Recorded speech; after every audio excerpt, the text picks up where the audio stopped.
Hello, everyone. My name is Kalen DeLapp, and I am a transfer admissions counselor here at North Carolina A&T State University. Thank you so much for coming out to HBCU night. And we're going to get started off with a short video so that you can learn more about North Carolina A&T State University.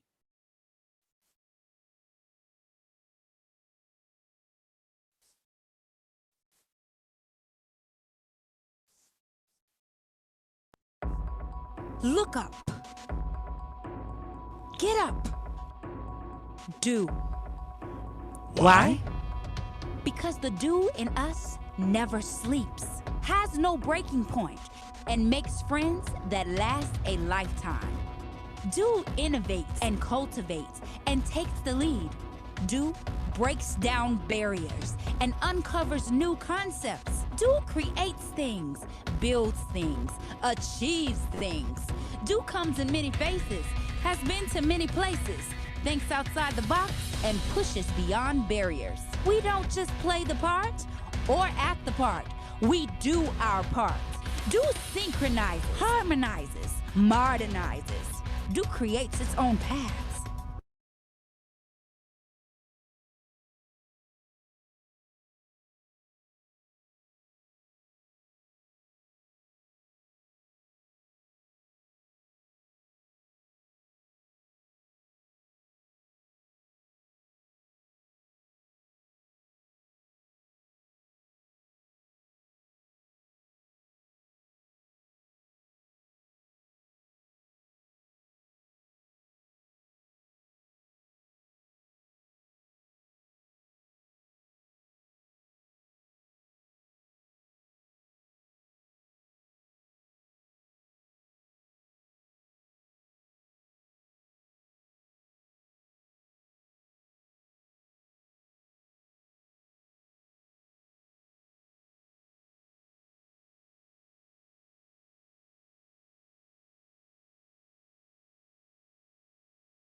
Mhm.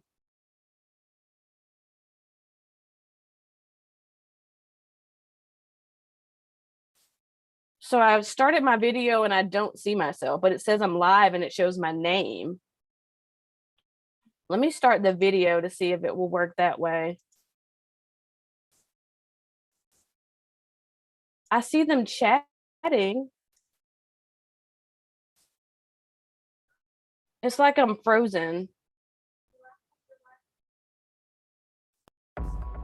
Look up. Get up. Let me start my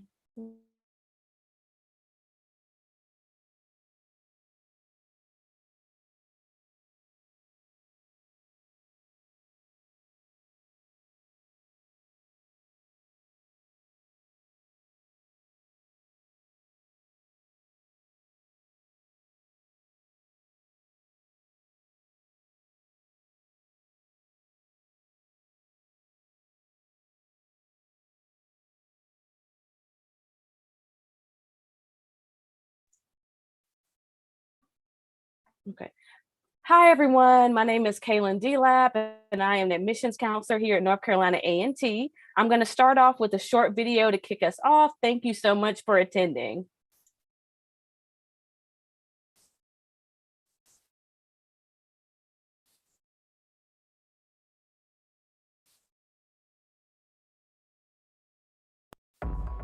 Look up. Get up. Do. Why? Because the do in us never sleeps, has no breaking point, and makes friends that last a lifetime.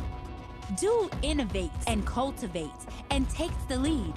Do breaks down barriers and uncovers new concepts. Do you see it now? Creates things, builds things, achieves things. Do comes in many faces, has been to many places, thinks outside the box, and pushes beyond barriers. We don't just play the part or act the part. We do our part.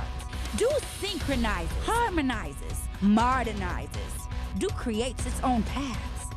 but always finds the way back home. Do opens doors, strives for excellence, and is always up for a little celebration. Do outgrows, outdesigns, outperforms, outranks. We just do. Do creates now. Now creates next. Next creates the future. And as an Aggie, our future has no limits. Do will step up your game. Do will develop your world. Do will produce your pride. Aggie pride. Always doing, never done. North Carolina A&T State University. We just do. Aggie pride.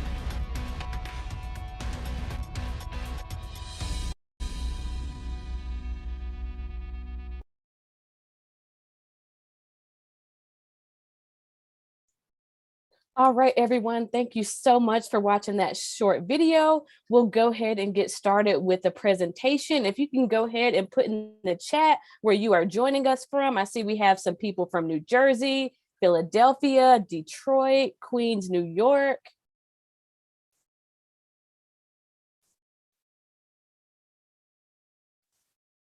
And we're going to talk about joining the Aggie family.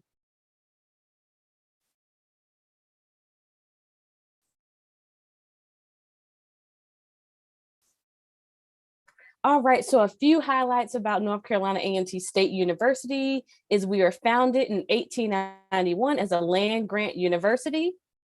So there was a bid put up in order for us to be here. We are also STEM focused, so science, technology, engineering, and mathematics. We are also a doctoral research institution. We are given $78.2 million in research funding. One of the research opportunities that we have right now is flying taxis.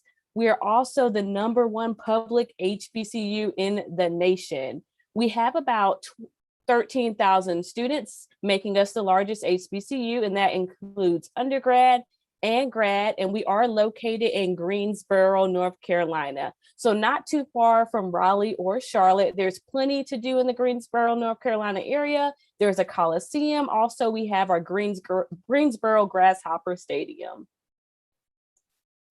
All right, so academics, please put in the chat what you plan on studying. If you're undecided, put that in the chat as well. We have our College of Agricultural and Environmental Sciences. Here, animal science is really popular. We do have a campus farm that is over 400 acres, and that features livestock and horticulture. We also have environmental sciences, fashion and consumer sciences, or design is popular in this department. We also have our College of Arts, Humanities, and Social Sciences, so criminal justice, mass communications, and journalism. We also have a radio on our campus. We have our Willie A. Dees College of Business and Economics, and then our College of Education, where teachers are born. For this department, there is a 100% job placement rate. We also have our popular department. College of Engineering is what we're known for. We produce the #1 African-American engineers in the nation. We also have our John R. College of Health and Human Sciences. Nursing is very popular in this department, and 97% of our nursing students are able to pass their NCLEX exams. We also have our College of Science and Technology. Biology, chemistry is very popular as well. So we have about 54 majors here at North Carolina A&T. Average class size is about 28 students, so you're able to get to know your professor on a first name basis. So that is a 19-to-1 ratio student to faculty. Male ratio to female is pretty equal, and that is 1-to-1. Okay.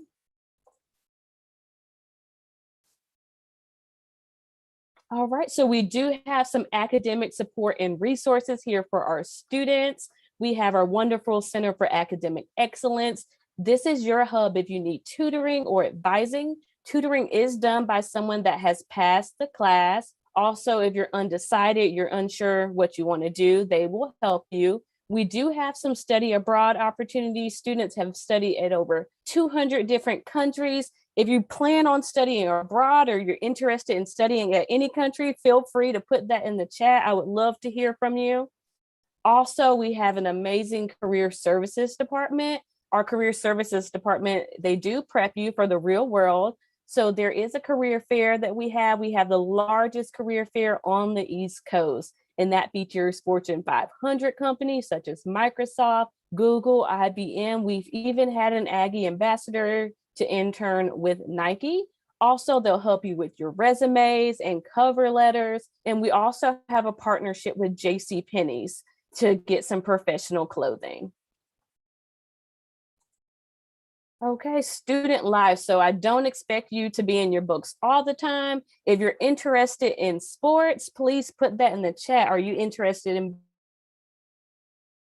basketball, football? Put that in the chat. So we are a D1 school, a part of the Big South Conference. We do have 17 different athletic teams here at NCAT. We also have over 160 student organizations. So that could be religious organizations, political organizations, even major specific. For example, if you're studying psychology, you might want to join the psychology organization. We do have 16 different residence halls here at North Carolina A&T, and that includes traditional style, suite, and apartment. Okay, new freshman admissions. Do I have any freshmen here? Put that down in the chat if you are planning to be a freshman here at NCAT. And we'll go over the requirements of what it takes to be an Aggie. All right, so we do have our minimum course requirements, and that includes 4 units of math, Algebra 1, Geometry, Algebra 2, and an advanced level math, 4 units of English, 3 units of natural science, that includes a bioscience, physical science, and a science with a lab. We also have 2 units of social sciences, and 1 includes US history, and then 2 units of a foreign language that are the same. So if you're taking French 1, make sure you stick with French 2. So these are our minimum course requirements, the courses that you need to be taking in order to be admissible.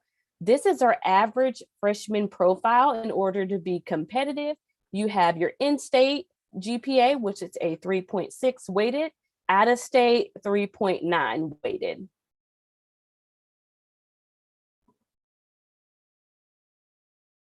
Okay.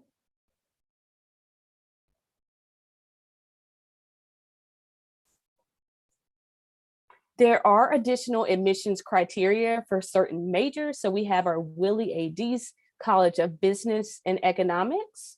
For that department, we're looking for a 3.0 GPA or higher.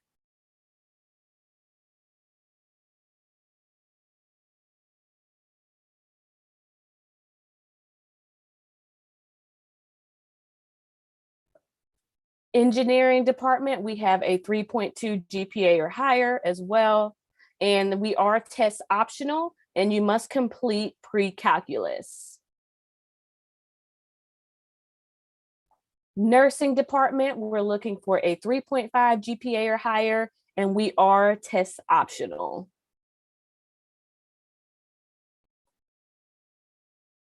All right, transfer admissions. Do we have any transfer students joining us tonight?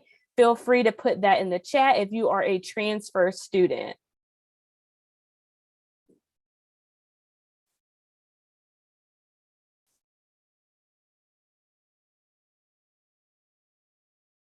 All right, transfer students, applicants under the age of 21 at the time of enrollment, you must submit official high school transcripts. Also submit your college transcripts, and that is for all schools attended. We do run our students through National Student Clearinghouse. And also we are test optional, and you must have at least a 2.0 GPA, and that is from the last school attended. Applicants 21 and older at the time of enrollment, you must submit one of the following: high school transcripts, high school diploma, or your GED. Also have a 2.0 as well. And for the transfer students that have an associate's in arts or science, that high school transcript is waived.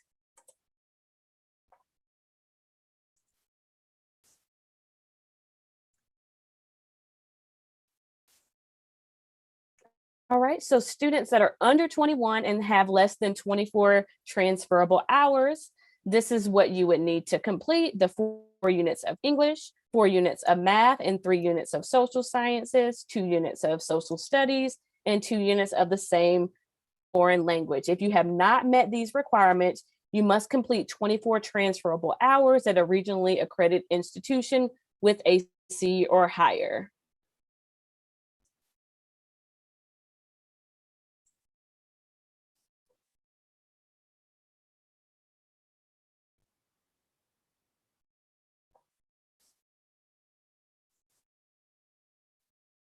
All right, other additional admissions criteria for transfer students: engineering 2.5 or higher, in calculus 1, business students 2.5 or higher, nursing students 3.0 GPA, and students must complete biology, chemistry, anatomy, and physiology with a minimum of C or higher, and that is on your very first attempt.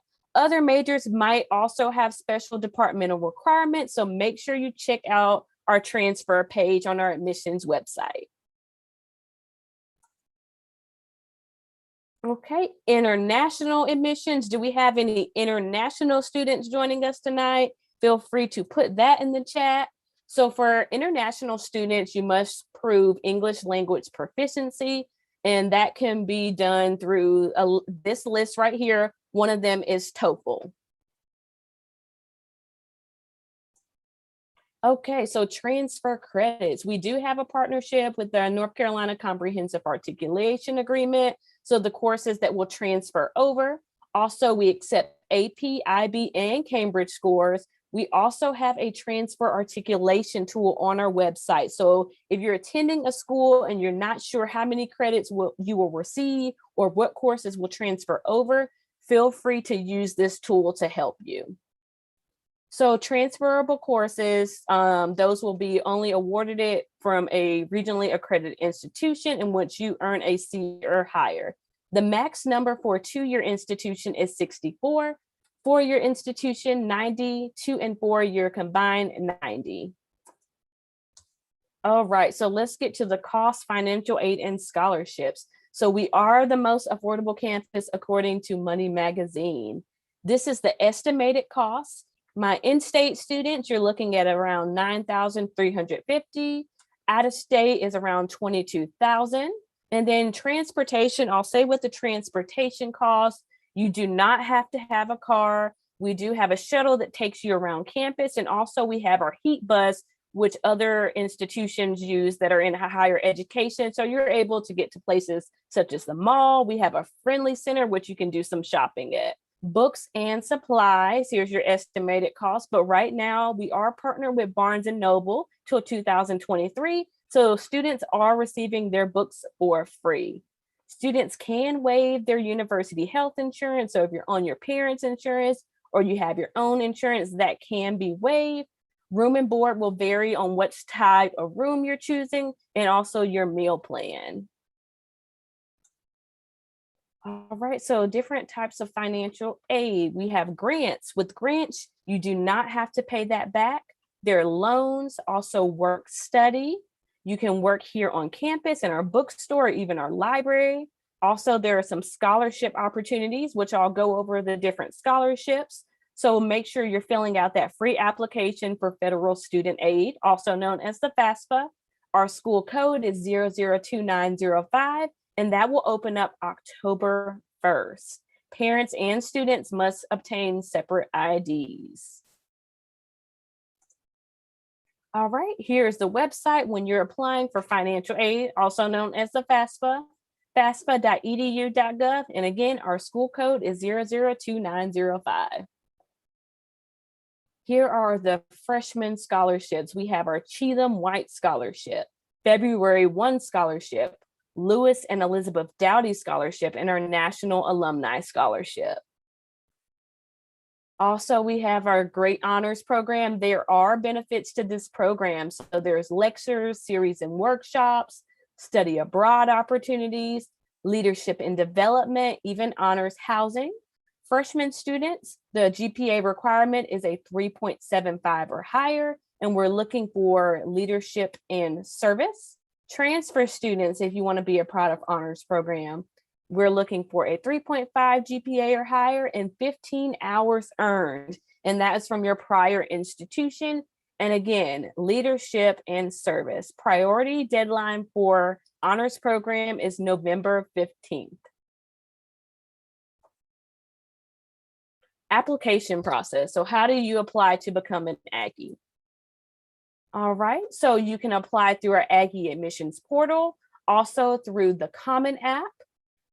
We have a $60 application fee, and that can be paid through credit card, check, or money order. And there are fee waivers through College Board, ACT, NACAC, and those can be sent in through postal mail or electronically.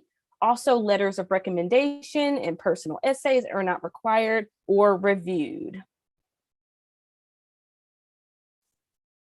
Okay, new freshman document. So freshmen, we're looking for your official transcripts.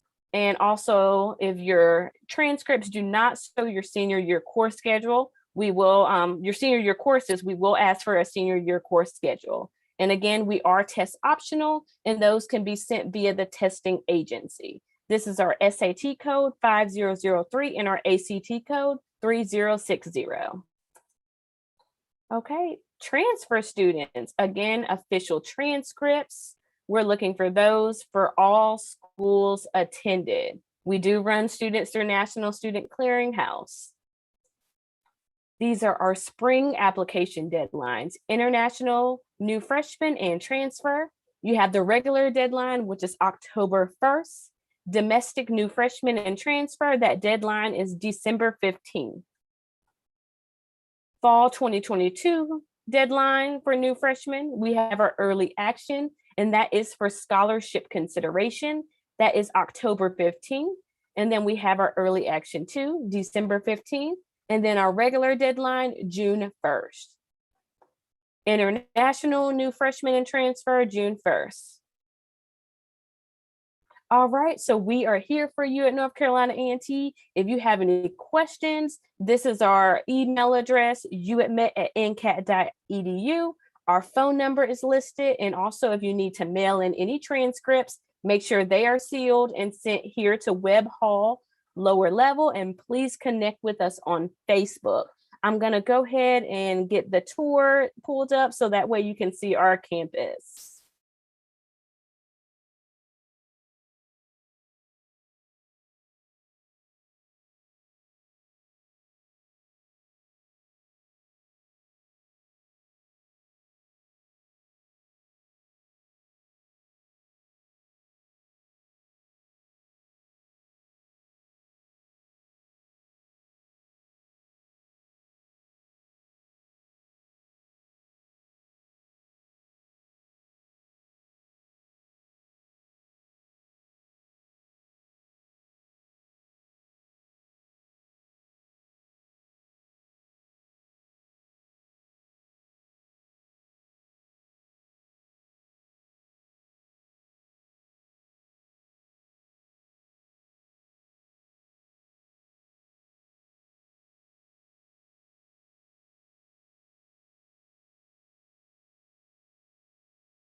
Oh, yeah.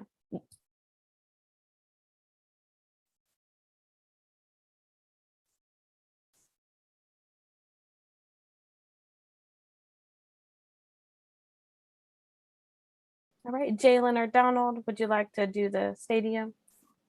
Okay. Good afternoon, everybody. My name is Jalen Watley. I'm a senior biological engineering student from Charlotte, North Carolina. This is our beautiful Truist Stadium. The football team plays here, and the track team has events and meets here. We are lucky enough to have a really good track program here. We had four athletes from the men's track team participate in the Summer Olympics this past summer in Tokyo. We currently ranked 4th in the nation, and the women's team is ranked 6th in the nation. So we have a really good track program here if you're interested in track. On the field, we have homecoming that happens. It's usually really packed with alumni and students at the games. Homecoming is going to be on October 28th, I believe. Wait a minute, check. October 30th. So if you're in Greensboro or can make it, definitely come out to homecoming. Homecoming is always a great time, especially since we didn't have homecoming last year due to COVID. It's going to be even more amazing time just to make up for the lost year. Yeah.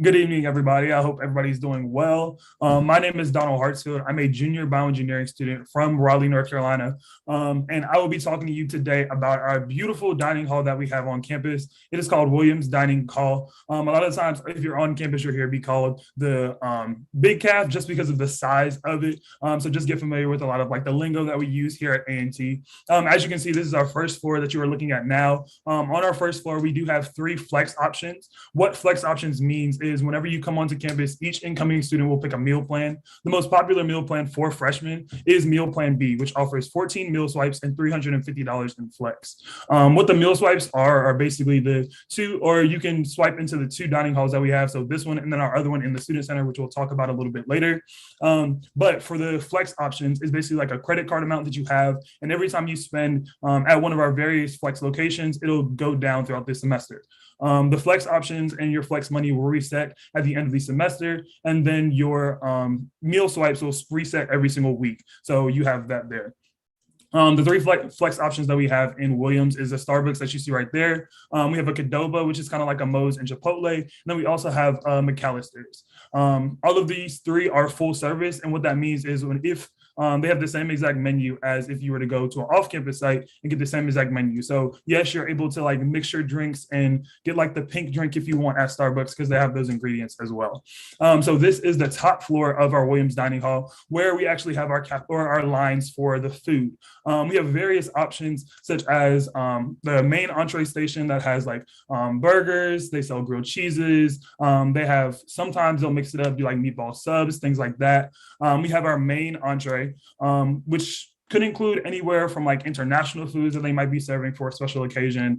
This is where our fried chicken Fridays would be held in this line as well. So you have like the fried chicken, the macaroni, collard greens, all of that to go along with it. We have plenty of desserts as well, a full service salad station, sandwich station where you're able to mix and match any type of ingredients that you have. So as you can see, we do have a lot of options. My personal favorite is to come during our breakfast times. We have smoothies that you're able to mix and match ingredients as well, add as much as you like, and be able to have all of this for buffet style for breakfast, lunch, and dinner.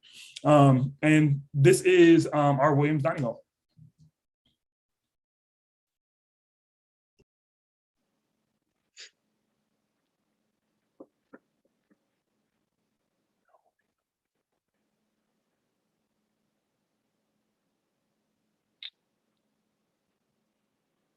This is our beautiful student center. It was opened at the end of fall semester of 2018. The student center is 3 stories with plenty of rooms have study rooms where you can meet with your classmates, whether you want to work on a group project or just study for a test coming up. We have a few different organization offices in the student center on the 3rd and 2nd floor. We have the Council of Presidents, which is an executive board of presidents across the organizations on campus that make sure everything is running smoothly policy-wise between all the organizations on campus. We have the Multicultural Center on the 3rd floor. We have the LGBTQ plus Resource Center on the 3rd floor, and we have some more seminar rooms. On the 2nd floor, we have Dees Ballroom, which is a place for different events that need big area. We have our gospel choir that has our event there with other gospel choirs across the schools in North Carolina that come there and show off their voices. Always a great time. I definitely enjoyed going to that all the time. We have the bookstore that's on the 2nd and 1st floor. So on the 1st floor, we have another Starbucks on campus. So if you're big Starbucks fans, we have 2 of those for you here at A&T, but we also sell our general merchandise and apparel to show off your Aggie pride for when you go to the different sporting events across campus. Or if you just want to show off your Aggie pride walking around, you can do that. On the 2nd floor, we have our textbooks. As mentioned earlier in the presentation, we have a partnership with Barnes & Noble through May of 2023 that allows every A&T student to have free textbooks and access codes for the classes that they have here at A&T. We also have 2 game rooms, one game room with a Wii, PlayStation 4, and an Xbox One, and the other game room has a pool table, foosball, and ping pong, and then different board games that you can request from the worker that's sitting there. On the 1st floor, we have an information desk where you can ask any general questions about the Student Center. And there you can also reserve those study rooms that I mentioned earlier when you want to work on a project or just have a study session with other group mates. We also have some more flex options. We have an 1891 bistro, which has some fancier food options. We have Aggie Wings that has a lot of different wing choices. We have Chick-fil-A and we have Sub Connection. And then finally, we have our bagel restaurants for breakfast. On the 2nd floor, we have our 2nd cafeteria that was also mentioned earlier called the Marketplace. It has a lot more different food options than Williams Dining Hall, and it's always great food. Fair warning, the line can get long, so when you're coming from classes, make sure you get there quick so you're not waiting in that line too long. Yep.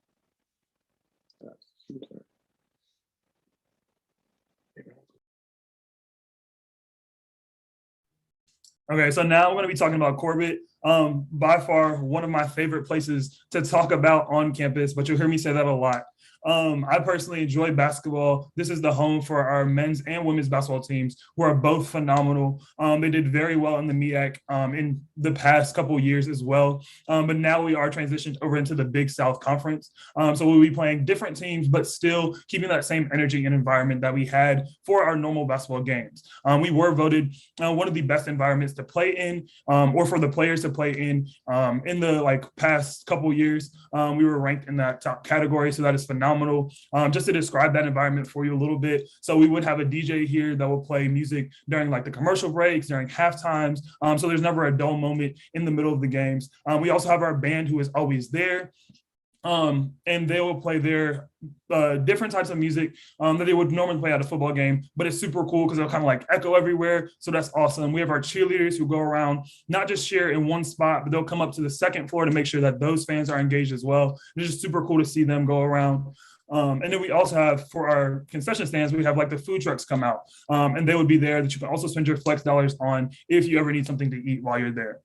A cool thing about Corbett, though, is that this is where we hold our career fair. So that Miss Kalen was talking about a little bit earlier, our career fair is largest one in the East Coast. So of course we need a huge space for it. Just imagine this whole bottom floor full of companies coming to recruit you for internship, part-time, and co-op positions, but then also the top floor filled with recruiters from all different majors, different departments coming to recruit you. We do have a bunch of offices we don't just throw you in an environment like this without preparing you. So we do have a lot of resources on campus to help you to prepare your LinkedIn, make sure that your resume is good. If you ever need to go through a mock interview trial before going up, talking to these companies, preparing your elevator pitch, these are all things that the A&T faculty, staff, and departments will focus on to make sure that you're ready for your career fair experience.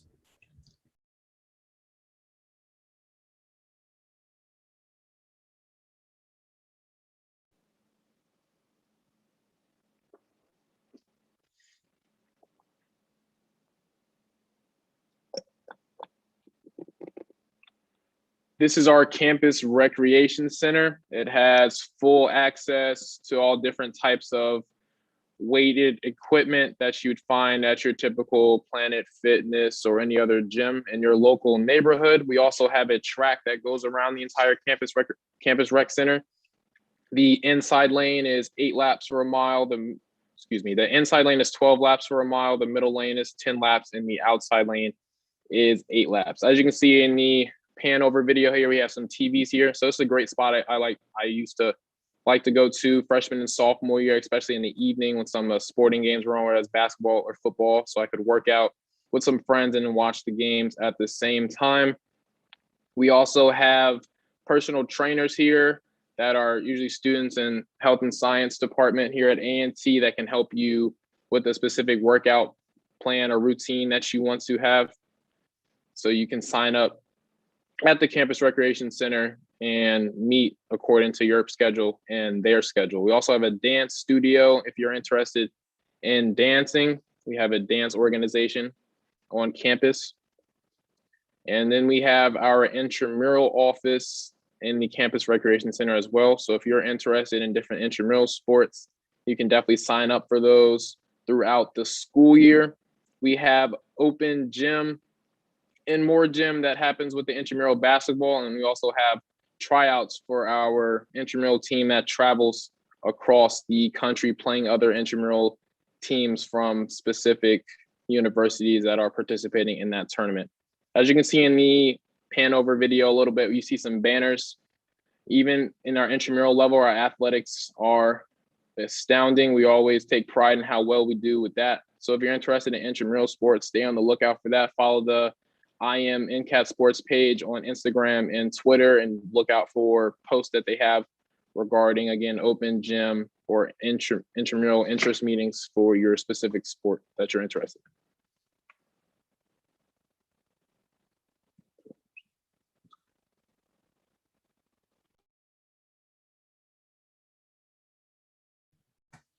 So now I'll be talking about our academic classroom building. For short, you'll hear it be called ACB.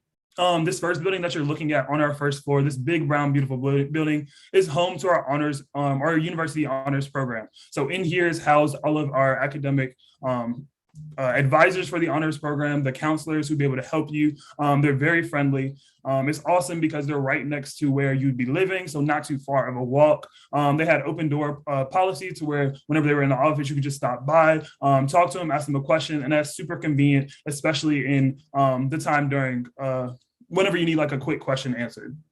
In here are certain classes, but it is not specific to one department. So you can have a history class in here, a chemistry class, a music class. All of those type of classes are held within here. Some benefits of being in the honors program, just to add on, are the fact that you will get honor or priority housing. So you'd be staying in McNeil and Blair Hall, which you can view a little bit later. And then you'd also have the priority registration for classes. So being able to pick with the athletes, football players, things like, or things like that. This is our second floor. So the first thing that you see are a lot of flags. This represents our Office of International Programs, and they focus a lot on our study abroad program. So all of these flags represent either a country that we've had an international student come from, or where we've had a student study abroad to. So we do take a lot of pride on this program, and they will be able to help you get to where you want to go if that's something that you would like to do. And then on our third floor, we do have the Center for Academic Excellence. There, they do focus a lot on peer-to-peer tutoring, making sure that all of the hard classes that you have, such as like the calculuses, the chemistries, any like very difficult class, especially as a freshman, sophomore level. They provide junior, seniors who have already taken the class, who have had experience with it, be able to explain to you the way that they've learned it from their classes. It is very beneficial. I know personally, I've taken advantage of it myself. It has definitely helped in the long run. And it's cool because this is free for being an A&T student. So it's free of charge. Nothing's added on to your bill. It is completely free.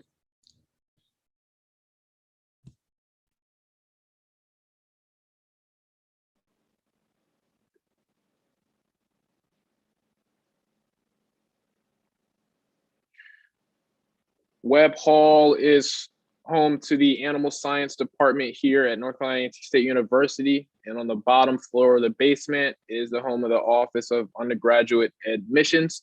So if you happen to come for an on-campus tour later in the year or next year. You'll be coming through here to get your specific tour group and information you need before going on your tour. The animal science department has, three different animal science major has 3 different concentrations: lab animal science, and animal industry. So if you're interested in going to either one of those concentrations or possibly go to veterinary school afterwards, this is the program for you. As mentioned a little earlier in the presentation, we have an A&T farm. So the freshmen in the animal science department here at A&T get the opportunity to travel to the farm to get some hands-on interaction with the livestock that we have there. We have some dairy cows, goats, sheep, and poultry and swine unit. So again, if you're interested in the animal science department here at A&T, this is where the majority of your classes will be. On the first floor, we have a lecture hall and the professor's offices. The lecture hall is where you'll be freshman and sophomore year when the class size is a little bigger and there'll be lecture style. On the second floor, we have some more classrooms and labs, because when you get into your upperclassmen courses, you'll be taking a lot more lab-based courses like anatomy and physiology and things of that nature.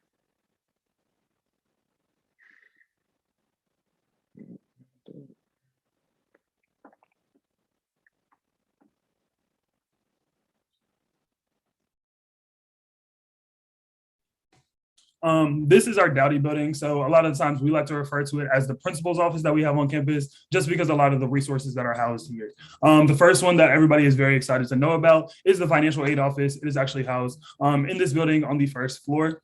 We also have, they deal with anything with the FAFSA, scholarships, things like that, whether incoming student or while you're here. So this is just definitely a good place to know. We also have our treasurer's office here. So they deal with a lot of like refund processing, anything to do with like a monetary amount that you might have, they would deal with that. So if you have any help or you need any help with that, you would come to this building as well. And then last, we have our registrar's office. They focus a lot on like the scheduling that we have on campus. So A&T does do all virtual scheduling software. And if anything goes wrong with that, maybe say you need help getting fixed with a new pin or the site might have crashed, you would come here and talk to them so they can be able to help you with that.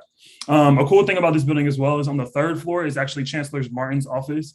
Chancellor Martin is an alumni of the university, which is definitely a huge benefit, because whenever we come to whenever the students have an issue, we come to Chancellor Martin for it, and he actually listens. He listens because he understands he was a student, he was here, and he wants to make sure that our experience here and our time here is the best and most beneficial time that we've had. So it's just awesome the fact that we can propose something to him, and even he'll come up to us sometimes as students and ask, hey, is this okay? Do you need something? Or how can we make this a little bit better? Things like that, because he wants us to have the best time here.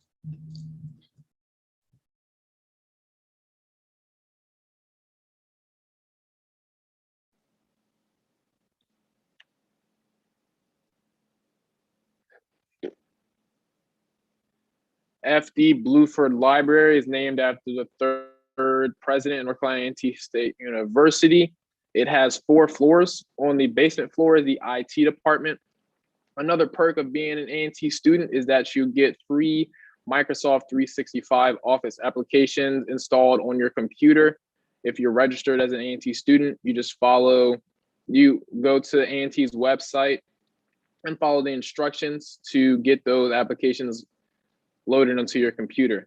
They also are well versed with fixing any other computer problems, printer problems, or even phone problems you might be having. So any of those technological issues you might be facing, definitely take that down to them and they can get you situated. On the first floor is an information desk and a lot of different computers and printer access that you can use if your computer or printer is acting faulty. We have free printing here. All you have to do is log into one of those desktop that you see in the pan over right now and send your documents to the printer. The information desk is where you talk to them about books and other documents in the library that you want to rent out. Usually when you take a book out, the first return date is a week after. If you want to continue, if you haven't finished the reading at that return date, you can always come back to the library and get that date extended.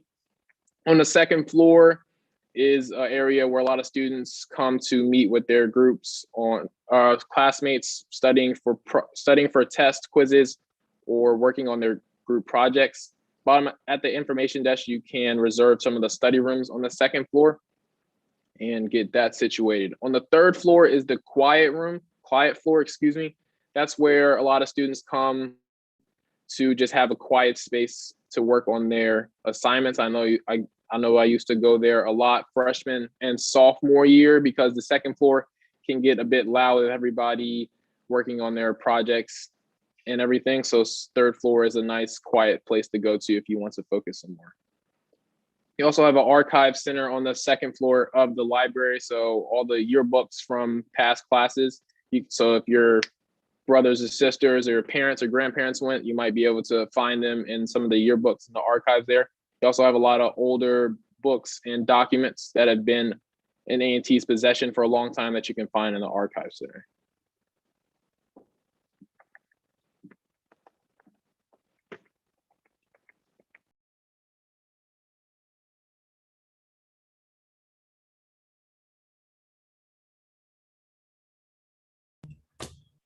Okay, so now it's time to talk about a little bit of history for a little bit, which is completely fine, granted, because it's the A&T 4. So these 4 individuals, so it's Franklin McCain, David Richmond, Joseph McNeil, and Ezel Blair. They decided to walk from A&T's campus to downtown Greensboro to Woolsworth's lunch counter, which at the time was a segregated lunch counter. The day that they decided to walk was February 1st, 1960. So when they went down there, they tried to get food or service and they got denied. Then they had to come back and they basically went the next day with other Bennett College students. They went with UNCG students because they also supported the movement that they were trying to go to. This was called the prominent sit-ins that you would hear about whenever you're learning about that during school. This was not only big for the civil rights movement, but also for the anti-war movements, the women's rights movements, because they started doing sit-ins as well. So this is more of an American history movement. So these 4 individuals were from A&T, and we take pride in that. So every time we do say Aggie Pride, this is a part of what we're saying. So when we say with so much force, it is because we are honoring these individuals as well. And then as in so many others. But behind that is the Dudley Memorial Building, excuse me. In the Dudley Memorial Building, it is the oldest building that we have on campus. It used to have classes, but now it is remodeled into being an art museum with beautiful pieces, as you can see right here. They're donated from either A&T students, alumni, or faculty in here, and it is free for A&T students to go into. It is rotated, the pieces are rotated very frequently, so you're more than welcome to come here multiple times a semester just to get a peek at some things that A&T students are doing.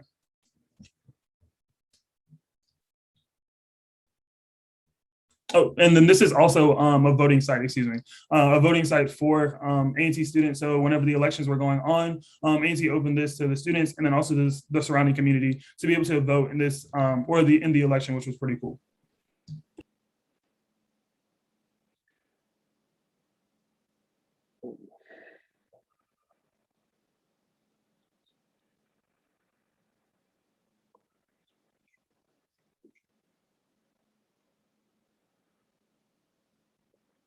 This this is Morrison Hall. This is one of the all-female residence halls on campus. It is traditional style setup. So that means you have a double, which is you share a bedroom with another student, and then you have community showers at the ends of the halls.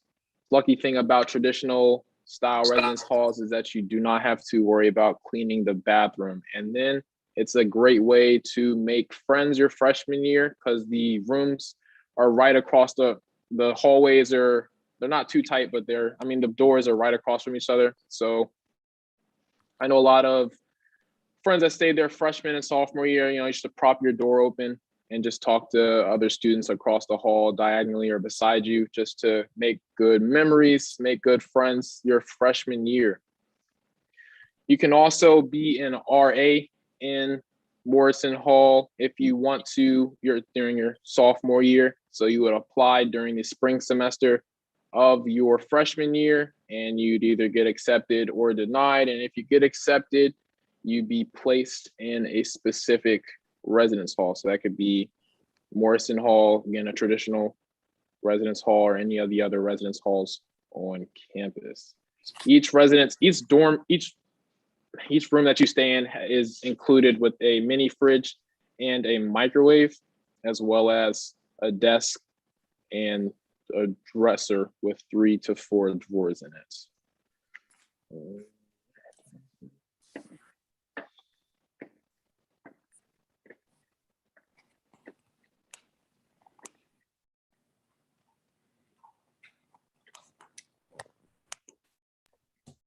And then next we'll be talking about another residence hall. This is Pride Hall. A little bit different than Morrison because it is a suite style dorm. So what that means is you would have your own room with a roommate if it was double occupancy, a double deluxe occupancy. But you would have your own things. So you'd have your own bed, dresser, drawers to put your things in, your own closet space, but then your roommate would have all the same things inside of their room as well. In your room, there will be a door. That door is connected to your bathroom. In your bathroom, you would have 2 showers and then 1 toilet. And then on the other side of the bathroom is another whole room with 2 other individuals, and that will be your suite. So in a total, it would be 4 people sharing 1 bathroom. In this residence hall, there are study rooms on every single floor. There is also laundry that is included in your bill. So all you have to do is just swipe it every single time. You don't have to bring like coins down there to insert into the thing or into the washer or the dryer. And I think that's about it. So, they do come with singles as well. So in contrast to the double deluxe, you can also have a single. How the singles will set up is you would have your own things inside of your room, so your own bed, still drawers, dresser, things like that in there. And then on the outside, as you can see, there's couches, a whole living and working space as well, but you would share that with 4 other people. But then inside of that whole room, there would be 2 sets of bathrooms to divide between the 4 individuals.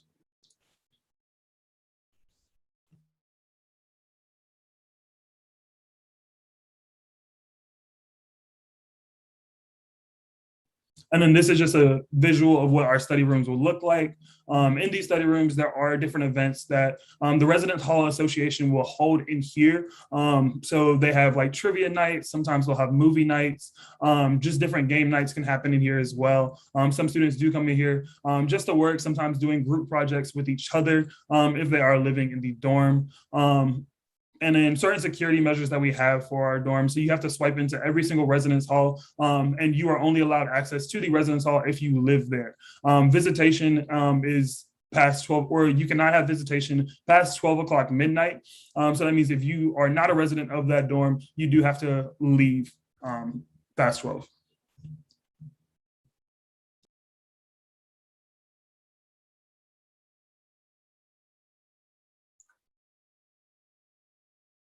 All right. Thank you everyone for watching our virtual campus tour. So to start things off, we'll go ahead and go with the student panel. We have our Aggie ambassadors here. Aggie ambassadors, if you would like to introduce yourself, say your name, your major, where you're from.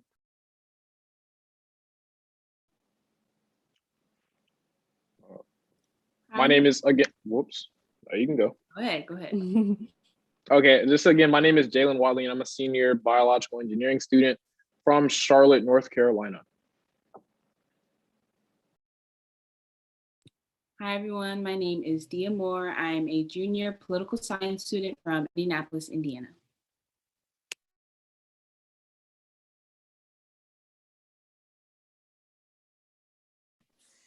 Hello, everyone. My name is Marquise King. I am a graduating senior public relations student with a minor in political science. Hello, everybody. My name is Jordan Miller. I'm a junior biology student, and I am from Charlotte, North Carolina as well. Good evening. My name is Chanel Quick, Associate Director of Transfer and Diversity Admissions, and I'll be assisting Kalen with the questions for the student panel. And then again, my name is Donald Hartsfield. I'm a bioengineering junior student from Raleigh, North Carolina. Too. If you have questions, please don't hesitate to place them in the chat. So we'll start off with a question. Why did you choose A&T? I can go. I chose A&T because it was one of the few HBCUs in the country that allowed me to major in engineering and then take animal science classes at the same time at the same university. Because my plans are to go to vet school after getting my degree in biological engineering. So I know a lot of students that aren't animal science or zoology students. They have to go to another nearby university to take those animal science courses that they have as prerequisites for veterinary school admission. So I knew this would be a great opportunity being able to do that. And then I had a lot of friends coming from Charlotte that came to A&T. So I knew off back it was going to be a home. And my brothers went here and they always had good reviews on A&T. And I used to come here all the time for homecoming. So I just knew this is where I was going to be for a while. And so I'm definitely glad that I made a decision to come here. I guess I'll go next, since my story is a bit more interesting. I am actually a transfer student. I transferred from another HBCU, but I ended up coming to A&T because I was born and raised in North Carolina. And I'm glad I transferred to A&T because A&T has definitely been a lot more home for me. And it has provided me the opportunity to learn and grow in ways that I wouldn't have at my previous HBCU. So I'm thankful that I chose to transfer to A&T and that I'm here now. I'll go ahead and piggyback off of that since I'm also a transfer student. And like Marquise, I transferred from another HBCU. And I think a lot of times when you're a transfer student, people kind of have this idea that you like missed out. Sometimes like people think I feel like I missed out, but really, I'm really grateful that I got my other experience at another school so that I can appreciate A&T that much more. A&T is a school that actually really makes an effort to hear the students and accommodate the students. And also the culture here, I think, is just very supportive, not only from the faculty for the students, but also among the students. The way that the students support each other is just unmatched. It just really does feel like a family here, and it's such an uplifting environment. Not only just our beautiful campus being aesthetically pleasing, and the sun always beaming down, it makes it feel good. The people make it feel good as well. So that's my really long answer why I chose to transfer to A&T. And then I guess to piggyback off of that, the environment is the biggest reason why I chose to come to A&T. It was when I came to the tour and actually felt like they wanted me to go to their school instead of like, oh, it would be a privilege for me to go to like their university. And that's the kind of the vibe I got from other tours that I took in different universities. So the fact that they actually invested in me and actually cared of like, hey, Donald, we want you to graduate, not just, oh yeah, it'd be cool if like our students graduate type of thing. Best decision I made because as like I'm here, I see like other individuals, not only just faculty and staff, but like my peers pouring into me, making sure like, hey, Donald, like do this assignment. Hey, Donald, like making sure that we're keeping each other accountable. And I love that aspect about A&T. Very good. And Jordan? Yeah, actually, I wanted to piggyback off of what Donald said. Yeah, the environment here at A&T is just, it's so welcoming. When I came for my tour, it didn't feel like I was on a college campus. It really felt like I was in my living room or at my grandma's house because it just felt like another home. And I also want to say, like what Donald was saying, everybody here is pushing for my success. My friends, faculty, like everybody is always saying, okay, here's an opportunity for you. Here is an application for an internship. Here's an application for a scholarship. Here's application for research. Just the bunch of different things. People are always looking out for you, which is just a big reason why I decided to come here. Great. We have a lot of questions regarding scholarships. So as Kaylin mentioned, we do have 4 full ride scholarships: Cheatham White Scholarship, February 1 Scholarship, Lewis and Elizabeth Dowdy Scholarship, and National Alumni Scholarship. So at this time, will you all share any experiences that you have had with scholarships, work study, campus jobs? So when I transferred, I think that was one of my biggest fears was that, because at my other HBCU, I did have a scholarship and I didn't want to have to transfer to a school and start paying a bunch of money out of pocket. But when it came to A&T, I was awarded a scholarship. And then also my second semester at A&T, I earned more scholarships. We have a really convenient scholarship portal where you can just fill out one or a few applications and apply for multiple scholarships. So honestly, I would say that the scholarship process at A&T is pretty good, speaking from a transfer perspective, because usually when you do come in later to a university, you kind of miss out on a lot of those entry scholarships, but that wasn't my experience at all. So yes, to answer, I do have some scholarships from A&T. I guess I'll also go next. Prior to transferring to A&T, I hadn't had an actual job through my previous HBCU.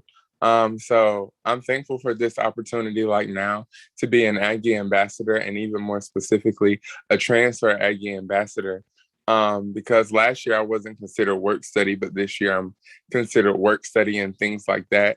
So I definitely think that it's A&T is great in a way, because I remember back when I was able to have a conversation with Miss Chanel about, my experiences transferring and things like that before the Aggie transfer ambassadors was even created. So I think that goes back to something that Donald was speaking on earlier when he was discussing, our faculty and staff listens to us individually, and they make necessary changes and adjustments based on what our experiences were like or what we say that we need. And that's another thing that I'm grateful for about being a student and an Aggie ambassador at A&T.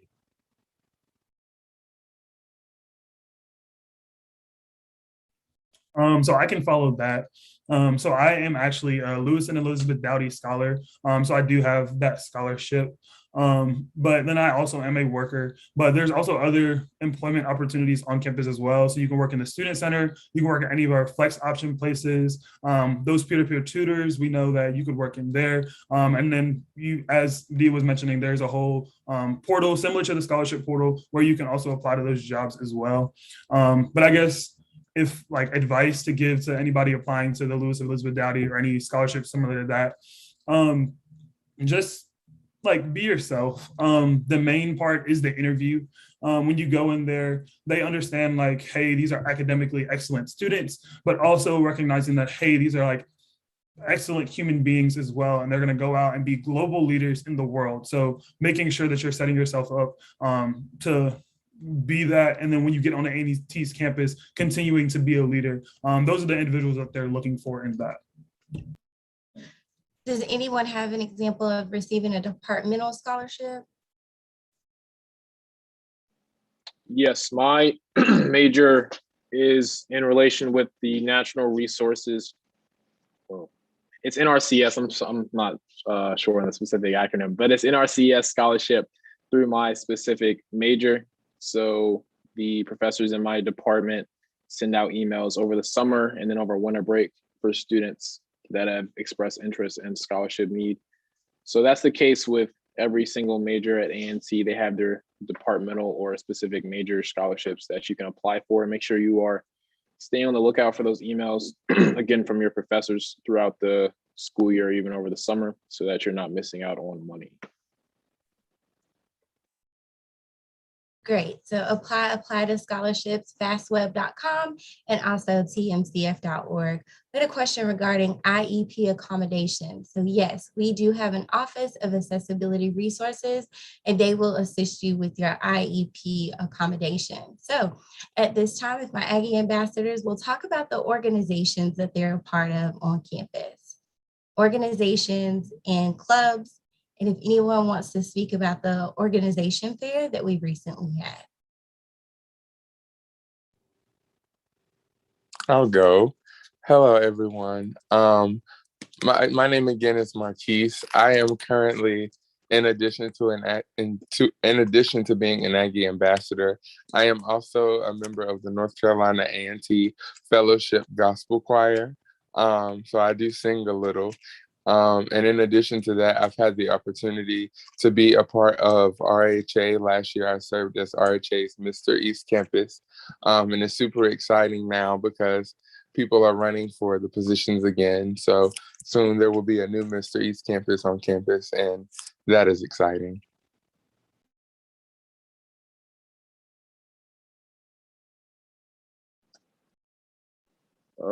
I am a part of a few different organizations on campus. I'm a part of the pre-vet club. I'm planning to go to vet school again after getting my degree. I'm part of the American Society of Agricultural and Biological Engineers. I served as the Mister for that during my sophomore year. So as the Mister, I led community service events across Greensboro because each organization and their members are required to have 10 to 20 hours of community service per semester, depending on the policy that your specific organization puts in place. I'm also part of Minorities in Agricultural and Natural Resources, which is Manners for short. And I am a part of Queen City Aggies, which is a Charlotte-based organization on campus. So regardless of where you are from throughout the United States, there's going to be a location organization for you. So there's Florida Aggies, there's California Aggies, there's Chicago, Illinois Aggies. So specific states or region in the United States, you'd be able to connect with other people from where you're from, the United States, and make some friends, because especially since you're coming from so far, you might not know anybody on campus. That's a great opportunity for you to meet new people. And I'm also starting up a chess club here at A&T. So if you're interested in starting your own organization, you have to get in contact with the Council of Presidents, which is located on the 3rd floor of the Student Center. And you can talk to them about your interests, and they'll give you the appropriate paperwork to get that all situated. So you have to get an advisor. You have to get about 15 original interested members, and you have to go through filling out that paperwork and getting that policy procedures completed so that you can complete the organization and make it official through A&T. And then you'll be able to showcase your org at the org fair so that you can publicize it a bit.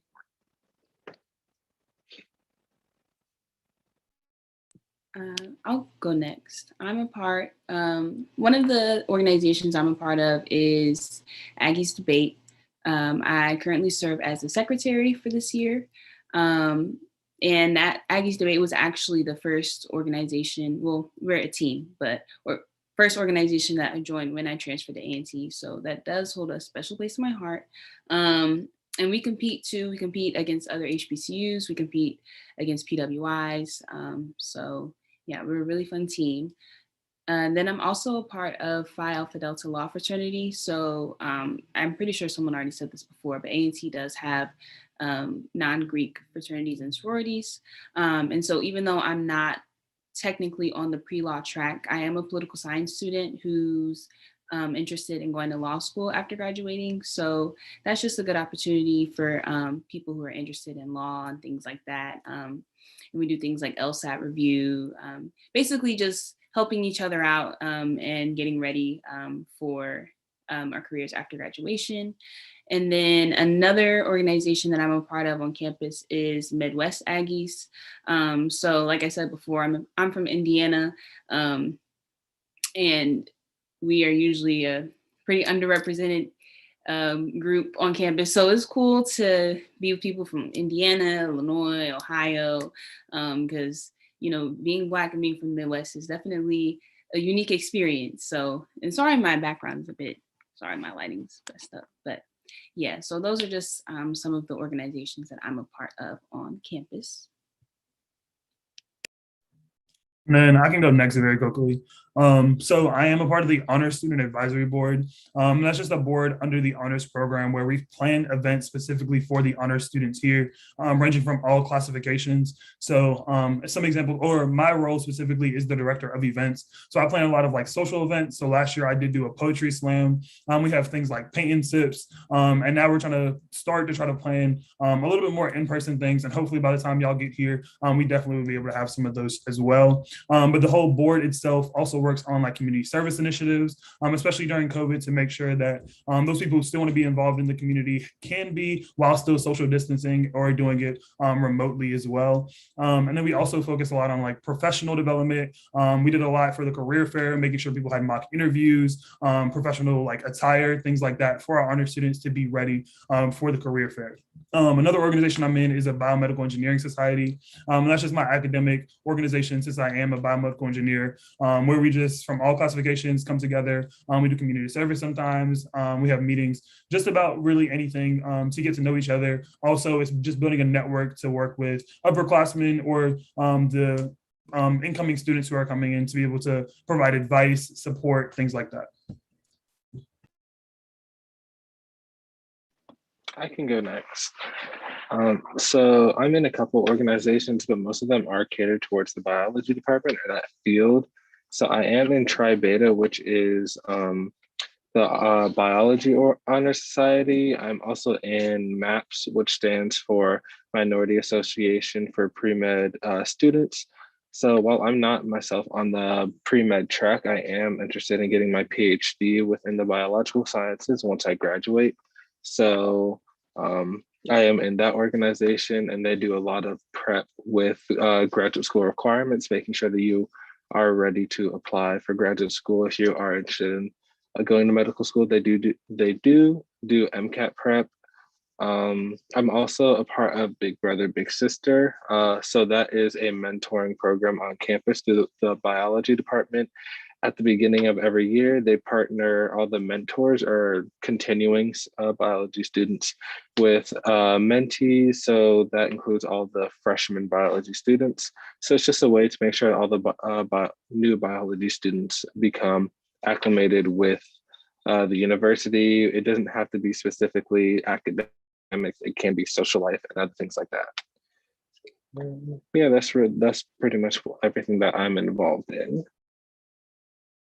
All right, I want to go back to the IEP accommodations question. So what type of campus academic support have you all used? Campus academic support. I currently work with counseling services. I have a therapy session with a doctor every week. In addition, I do have a history of schizophrenia and bipolar disorder. So I'm also meeting with psychiatrists every week to make sure I stay, good to go.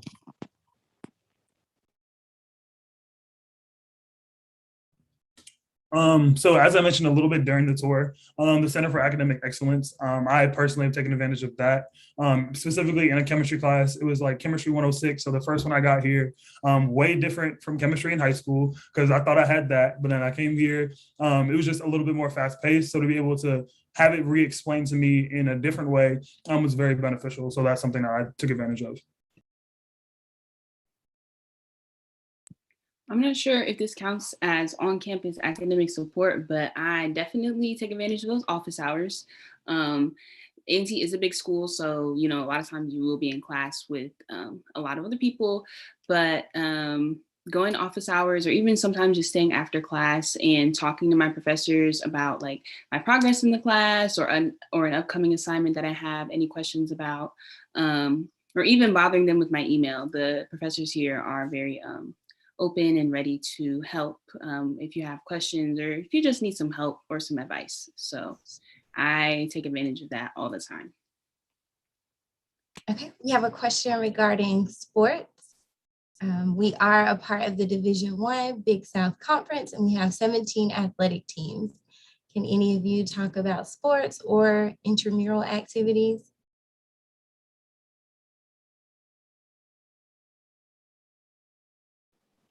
I'm Yes, not an athlete. Whoa. You got it. I'm not an athlete, but one of the things that I will say about sports is our sports teams are all incredible and they all work extremely hard. And I love attending the different sporting events on campus, from like volleyball to women's basketball to men's basketball to tennis to football. All of our teams are great and they work extremely hard. And I'm excited for them in all of their seasons.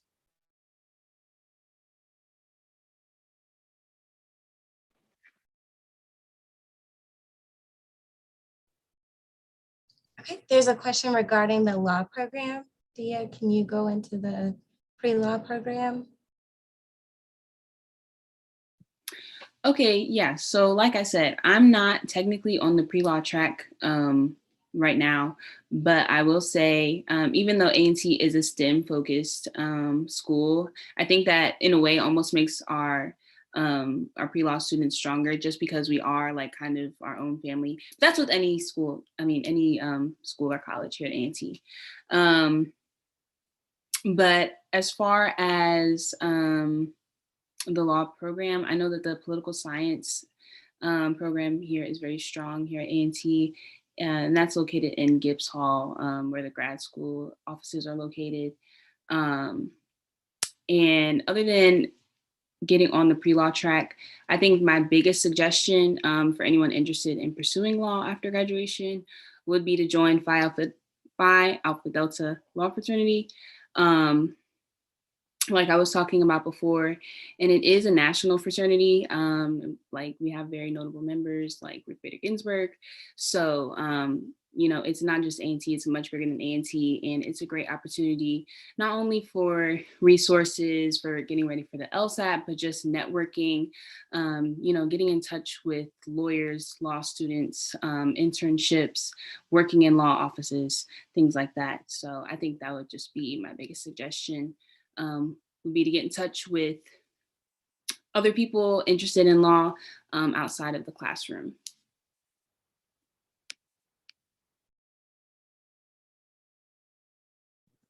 What advice would you offer to new incoming students? What advice would you offer to new incoming students? I would say jump in, don't be afraid. I wish when I first transferred here that I had joined more orgs, you know, met more people. Sorry, I'm umming a lot, but like I wish I had joined more orgs. A&T is a huge school.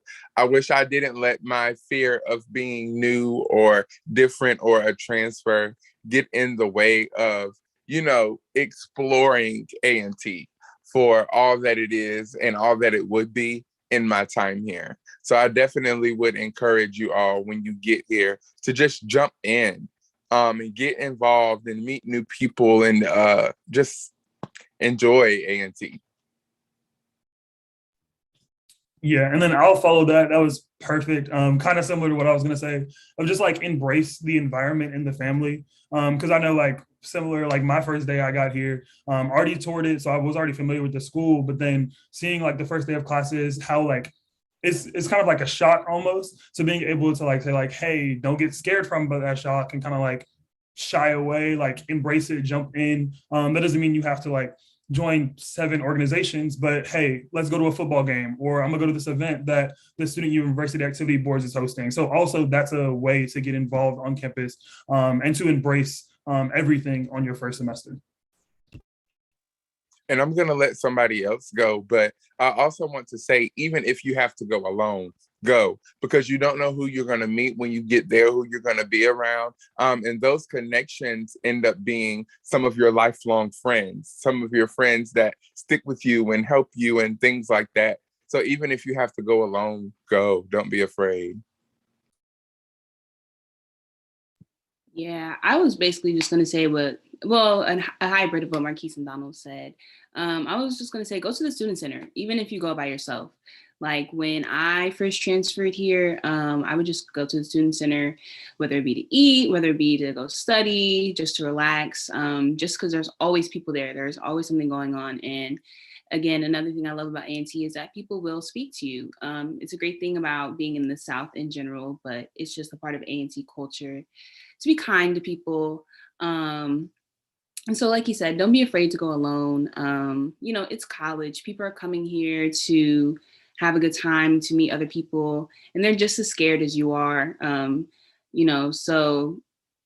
Like everyone else said, just dive in, take advantage of every opportunity. You see a flyer for something that interests you, even if, you don't know if you'll be a good fit, go for it anyway. When I joined debate, I didn't have any prior experience, and I didn't know, I was really afraid I was going to be walking into like this established teams and be like, we don't need you. And, now I'm, one of the most active members. So dive into everything.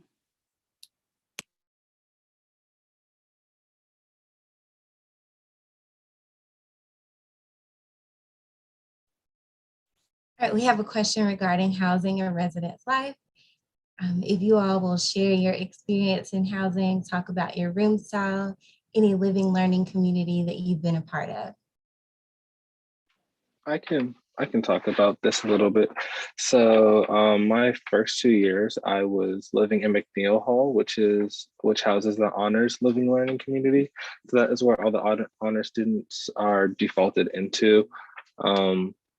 My very first year, I was in a double, meaning it was just me and somebody else in that room. We shared the room and we shared a bathroom with 2 other people.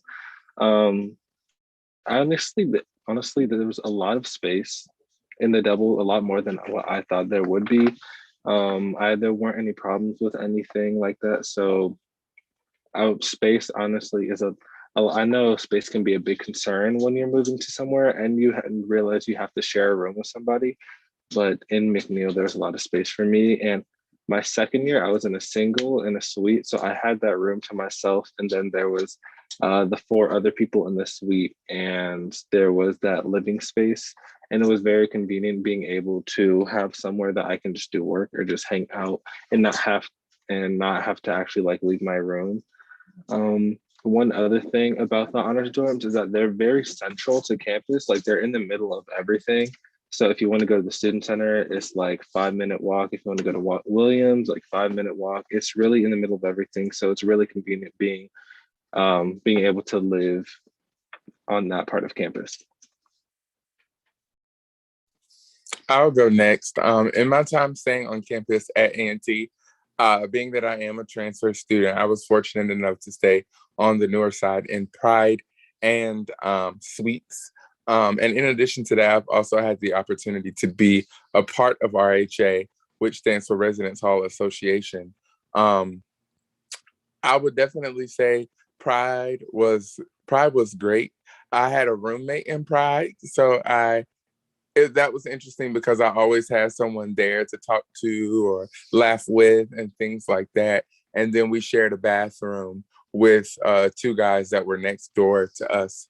And then in Suites, I actually liked or loved Suites because me and my suite mates, we were able to share a common area, but we were also still able to have our own rooms with our own doors for the sake of privacy and things like that. And then we just shared a bathroom with whoever was on our side of the room. And then like I was saying with RHA, I was able to serve as Mr. East Campus, which represented Suites, Pride, Suites E, Suites F, and Pride. So I would definitely say, get on 1891 Connect and look into all of the different orgs and opportunities that we have on campus and start figuring out what you might like or what you may want to join, because we have a lot of great organizations here.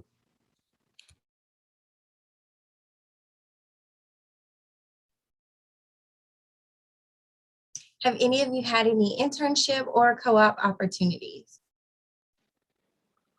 With the help of career services, I've had the great opportunity of having 4 internships since I've started at A&T, and that's all help to them. I've gone to all of their interview skill sessions and their resume updating sessions to make sure to accurately portray how well you are for the job and how good of a decision it would be for them to take you on. So I worked at the NC Zoo summer 19, and then I worked in Raleigh 2020 in their general microbiology lab. And in this past summer, spring of 2020, I had an internship at the Humane Society of Piedmont working in a vet hospital. And then this past summer, I was in Madison, Wisconsin, working with Covance by LabCorp in their pathology department. So without the career services, I wouldn't have had the opportunity to take advantage of these experiences and better myself, better my resume, and just better be able to better promote myself for future job opportunities.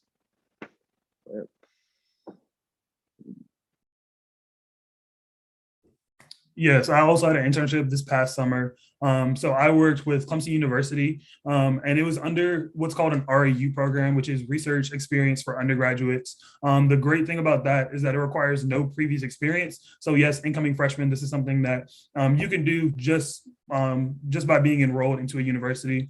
How the program works is you'll be partnered with a school that is a specific type of project dealing with your field. So anything, whatever your major is in the STEM field, you'll be partnered with the professor doing research at the university and kind of work under them to progress their project. So my specific project was working with cardiofibroblast cells and studying the interaction that they had with alcohol. That program also not only gives you the hands-on experience to apply what you learn in your classes, but then also the professional development of, hey, are you thinking about graduate school? How do you read and write a scientific paper? How do you give a presentation, really? So not just hands-on skills, but also the skills that you need to be successful once you graduate.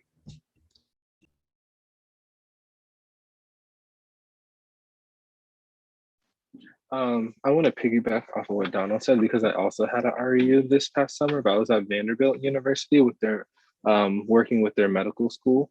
So I was doing research with E. coli and like how it causes UTIs, urinary tract infections. And a big thing, like Donald said, is professional development. These REUs, if you are interested in grad school, they will do everything that they can to support you. I went to several seminars throughout the whole summer. I got to listen to other grad students present on their research. I listened to postbacks present on their research. It was really just an amazing opportunity for me to get exposed to life after my undergrad. So I also want to emphasize what Donald said about prior experiences not being a requirement. So I really, the previous summer, I did have an internship, but wasn't physically in the lab. But that wasn't an issue because that research experience did not require actual previous experience. So, yeah.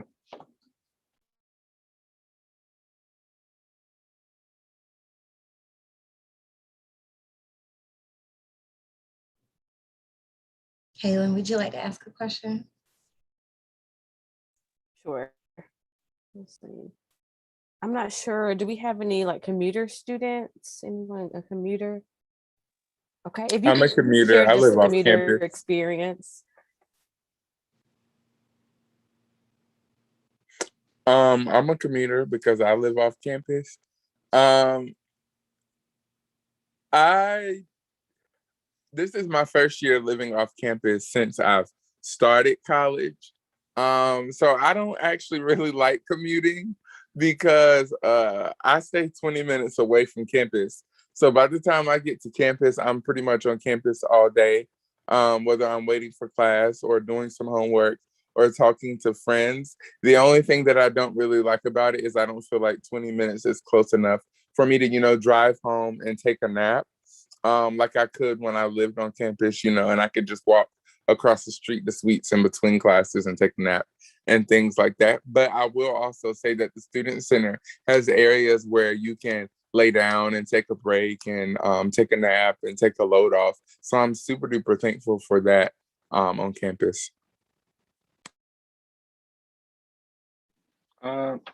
I also commute every day. I'm like 15 minutes from campus, not as far as Marquise, but yeah, I do drive to campus every day, and I do appreciate being able to commute because I have like my own space, as opposed to being like on campus in an apartment or a residence hall. Off campus, I have my own space, which I do really appreciate. But one thing about commuting that is very important is parking. And I do want to emphasize for all the incoming students that parking that freshmen are not allowed to have. They can't park on campus. They can't have parking passes. You have to wait until your sophomore year. So that is always something that is always good information to have. But yeah. Thank you. Can you all talk a bit about your class sizes, your relationships with your professors, any academic challenges that you've had, and how you manage your course load?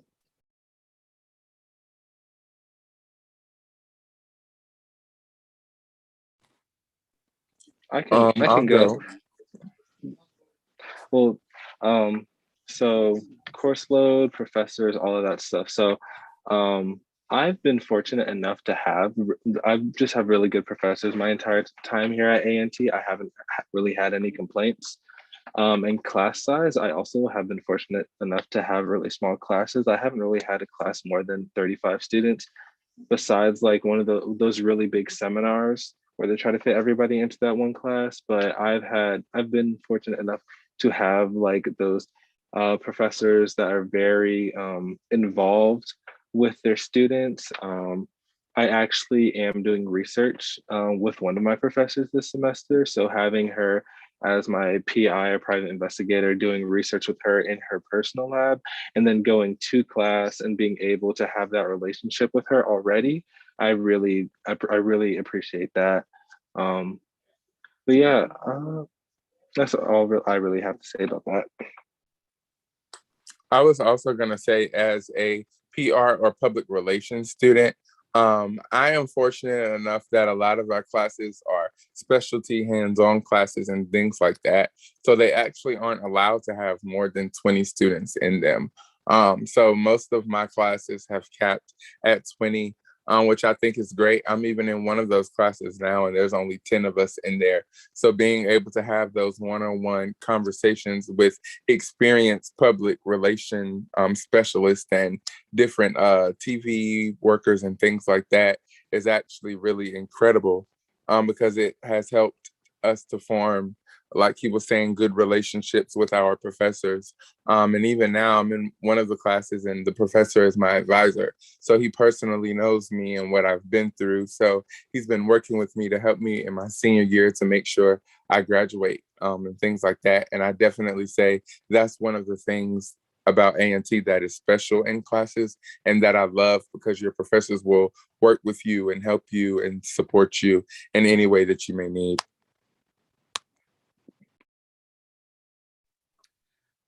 So far, I have had really good experiences with my professors.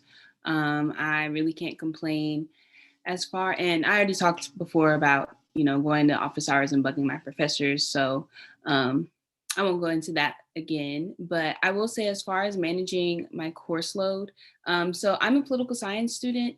And so I think course load just kind of varies based on major, and not even necessarily the course load itself, but the course content. So like I do a lot of reading and writing throughout the week, whereas like my friend who's a nursing major, she does lots of flashcards, note taking, memorizing, things like that.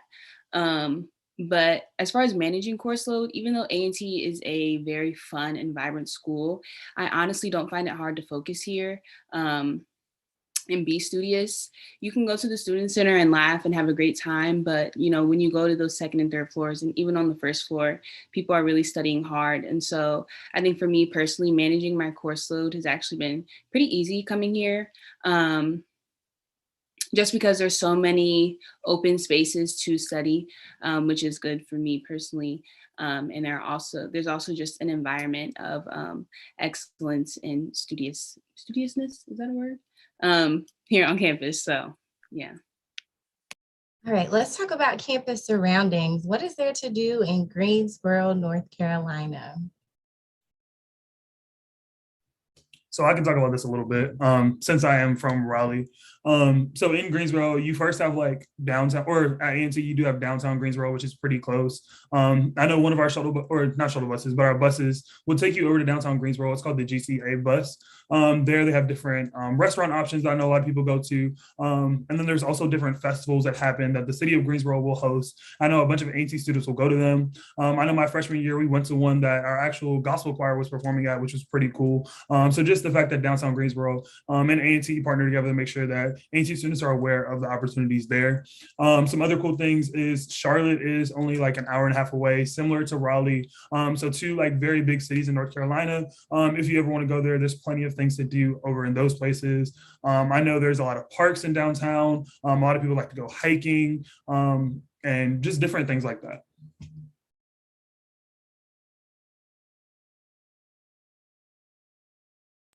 I think food-wise, I really like being here in Greensboro. There are lots of very cheap places to eat. I live like 2 minutes away from Cookout, Wendy's, Taco Bell, Sonic, Bojangles, Popeyes, the list goes on. And there's also like, it's not just fast food too. We have Panera and other things, McAllister's, Moe's, whatever. But I do think that's just something to keep in mind as a college student. Is the price level. I think Greensboro is a great place to go to have cheap fun. You can eat for cheap here and you can eat well for cheap here. So yeah, that's my input on the surroundings.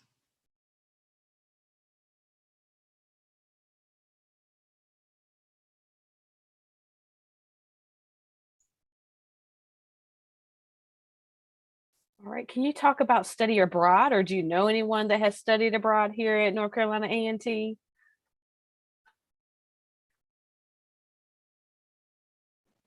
So our study abroad program here is very important. We bring in students from international countries that participate in the swap program, which means A&T students would go to those international universities and where they would stay on campus on their residence halls, and then those international students would come here and stay on campus. A&T is really big on abroad, and if you're interested in studying abroad, make sure you are talking to our study abroad office, again in the academic classroom building on the second floor, about course curriculum, course curriculum, making sure that you are, if you do go abroad, you're taking courses that's going to keep you on track to graduate when you want to. So you're going to want to do that about 1.5 years or a year in advance so that everything works out smoothly. I know that they have I know with the honors program, they had before COVID happened, they had a trip over winter break and spring break where they took a week or 2 week long trip with some of the honors advisors and other professors that were interested in going. So if you're end up being a part of the honors program, you can take advantage of those opportunities, traveling abroad and seeing if this would be something that was for you. I know some people wouldn't want to just jump into being abroad for a full semester. So you take those opportunities and be there for a week or two and see if it's something that you'd be interested in doing for a full semester.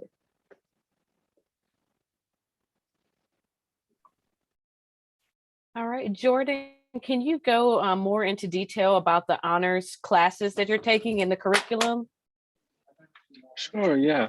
So in the past, I've taken, the honors program, in order to continue throughout or graduate with honors, you have to take a certain amount of honors classes or get classes with honors credits. So I have taken classes with honors. So when I took Calculus 1, that was an honors course. So the professor was certified to teach at honors.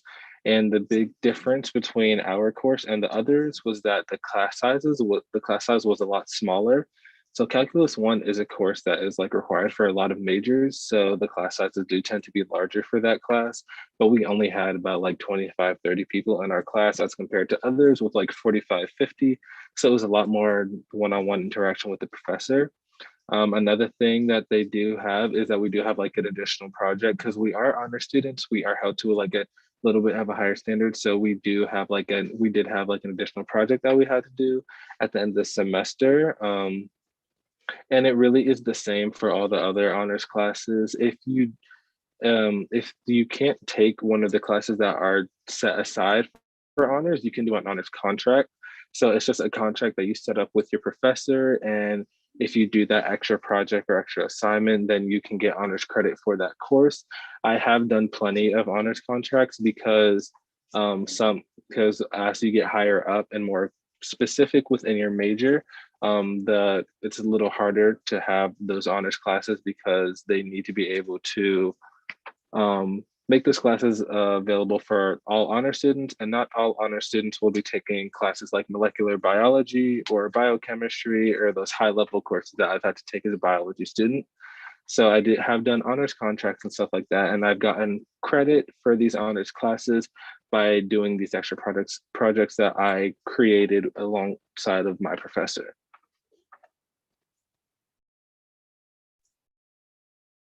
All right. Can you talk about events that go on around campus, even if that is homecoming, just any events around campus and how to get involved in that? My favorite event during the school year, which is very similar to homecoming, is Aggie Fest. It's a homecoming event during the spring semester of the school year, and I like it a lot more than homecoming because it's just students that are allowed to participate in different events during the week and the weekend. With homecoming, you have all the alumni coming on campus, and so with Aggie Fest, it just seems like, for me, it just seems like a more enjoyable time, a lot more events that can happen geared towards specifically for students. So that's definitely one of my favorite events that happen during the school year. But with homecoming, you have pep rally that happens every year, and then they have the fashion show, and they have the step show with the fraternities and sororities here on campus. So homecoming and Aggie Fest are definitely one of my top two events that happen during the school year.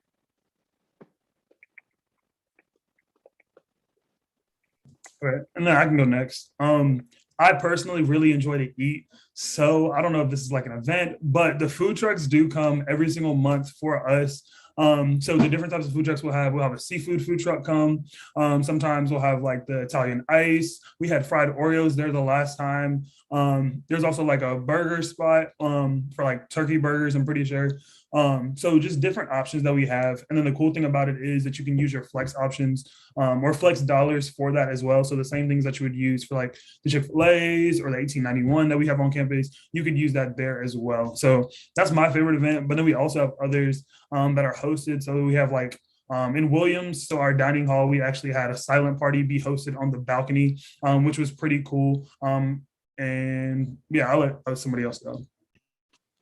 I would say my two favorite events on campus, believe it or not, are the Feb 1 observance, and then I would also say the Ron McNair program that they do every year.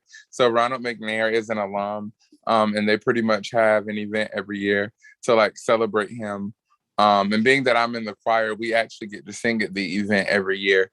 But I definitely enjoy those two because it's incredible to be able to remember our alum and what they did and how far they brought us as a community. And just to be able to celebrate their success every year is really incredible to me. And one day I hope to be one of the alum that is celebrated.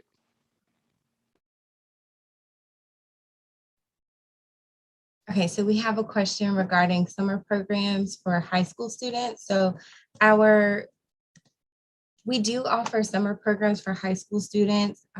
They are based upon each college. So let's say the College of Engineering, but those programs are day programs. They are not overnight programs. So oftentimes they're from 8:30 to 12:30 and a fee is charged as well. So those activities or those programs are listed on the website. And they're posted during the summertime. So again, you would not be able to stay overnight. They are day programs that are 8:30 to 12:30, and they do cost a fee. Kalen? Yes. Can you talk about class sizes and registering for courses and the professors?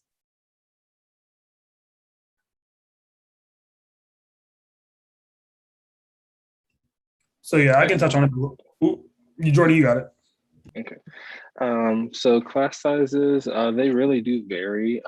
Like I was mentioning earlier, some seminar courses, so just courses with like professors and a bunch of students, that they require for like for students within one major can be really large, up to like 300 students. But then you have your lectures, where it's just like your traditional, like what is kind of like what it's like in high school, the professor, your teacher talking to you about the material, and then you taking notes or doing an activity. So lectures will be a lot smaller, anywhere between like 20, can be on like a lower end, or like upwards of 40-ish maybe. And registration, there we go, I almost forgot. So registration, you do that the semester before for every semester. So like registering for courses next semester, that comes up in like late October, early November now. So for your registration, you meet with your advisor and you figure out what classes you want to take next semester. So you do have some freedom when it comes to that, but you also want to make sure that you are taking the classes that you need to graduate, because you don't want to just be taking anything that you want to, and then all of a sudden you're not going to graduate on time because you weren't taking those classes that you were supposed to. So that's why your advisor is there. That's like the purpose that they have. They tell you, okay, you need to take these 3 or 4 classes in order to stay on track. And then they sign off on what you plan on taking. You get a registration pin.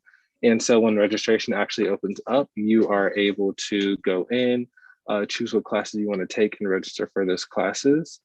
One perk about honors is that we do get early registration. So we get to register for classes, I want to say 2 to 3 weeks before everyone else has the opportunity. And that's really it for registration.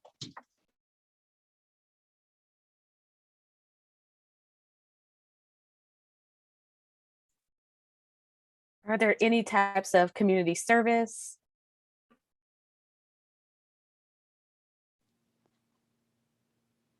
There's definitely a bunch of different community service on campus. One of the things that I definitely like about community service is, we have the opportunity to get community service hours on campus in many different ways. So an org may be having they may be doing a donation collection, and based on how many items you donate, you have the opportunity to get community service hours from that. And then we also have the opportunity to go out into the community and do things like pick up trash and clean up and, help support the different things in our community for community service hours. So there are definitely many different ways on A&T's campus that you can do community service, get community service hours, and really just be involved.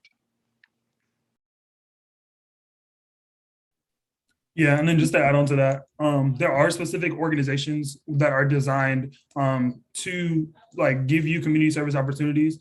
So one of them is the Dowdy like tutoring program, where they go to other like middle schools and basically help them tutor in different ways like that. So that's what the whole organization is designed to do. So different like opportunities like that. Also for organizations, for non-volunteer organizations, don't want to confuse anyone, but just for like regular organizations, they do their own community service. So for like on the debate team, we volunteer at high school debate tournaments, and we judge there. 100 Collegiate Women, that's another organization I'm a part of. We do things more oriented towards like helping women in the community, uplifting Black women. So a lot of times too, when you do join an org, you can find community service opportunities within that specific field that the organization is.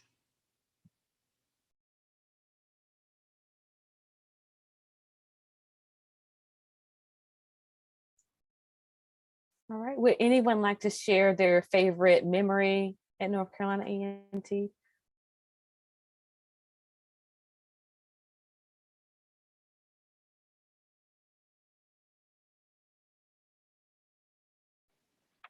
I can go first because so my freshman year, it was the beginning of spring semester. So for those that live in North Carolina, y'all know that we get little to no snow a year, maybe 2 or 3 days of snow every year. So my freshman year, spring in February, it snowed one day. And so since it was really pretty out on campus with the snow on the trees and everything, me and some friends wanted to go take some pictures. So we went to take some pictures. And then there was a decent amount of snow. So we started throwing snow at each other. That turned into a snowball fight. And people we were in the middle of Village Quad, which is where Villages is. That it's like a big just patch of grass in between the villages. So we were over there. There was a lot of snow. People were seeing us having that little snowball fight from by the student center too. So a lot of people started to come to the snowball fight.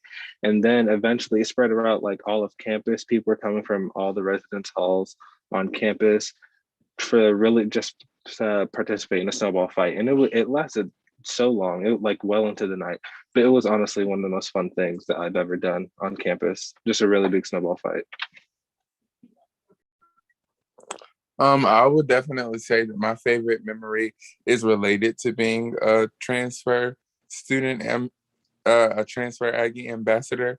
And I would definitely say my favorite experience or memory was being able to have, a conversation with the admissions team about, my experience, what I wanted when I transferred, how I felt when I transferred and things like that. And then the following semester, the transfer ambassador program was created.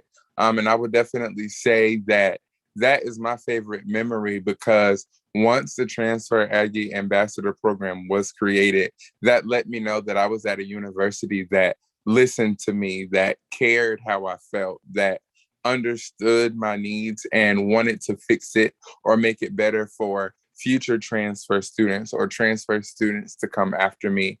And as I said, I transferred from another HBCU before getting here, and that's definitely not something that I had there or an opportunity that I had there.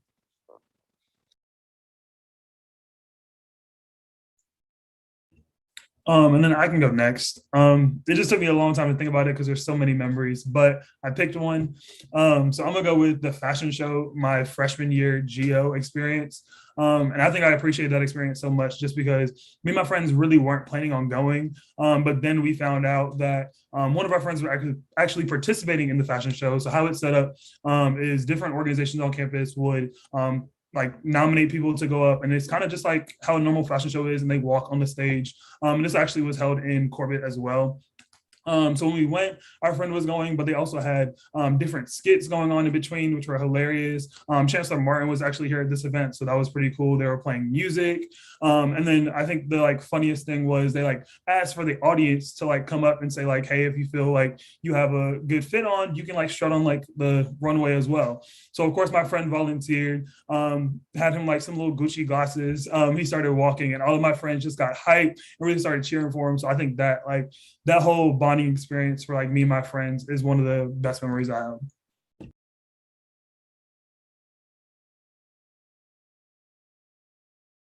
I think my favorite A&T memory is my first day of classes here. It was just honestly a great experience the whole day, but specifically when I was at the student center at lunch. Everyone knows first day of class is a huge event here on campus. Everyone wears their best fits, everyone's taking pictures. And it was just great to be in that environment, to just take it all in. And it was the first, for a lot of people, it was their first time back on campus too. So everyone was just really excited to be seeing each other. They had a mini fashion show in front of the student center. The skaters the skaters are always going at it, but they were really going at it on first day of class, exhibiting their skills. So I think that's probably my favorite A&T memory, just to be there in that environment. There were so many people outside, maxed up, of course. And everyone was so sweet, complimenting each other. So yeah.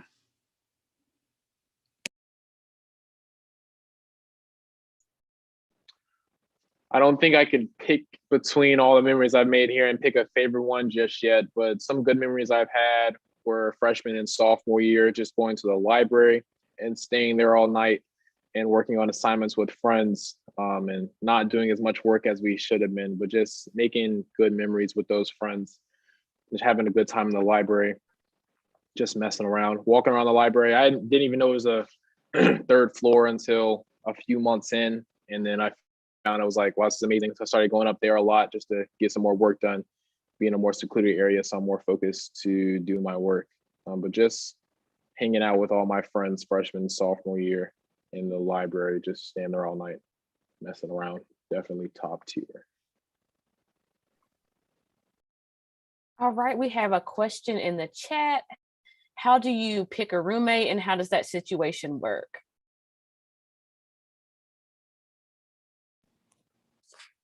So I'll answer that. Roommates act students.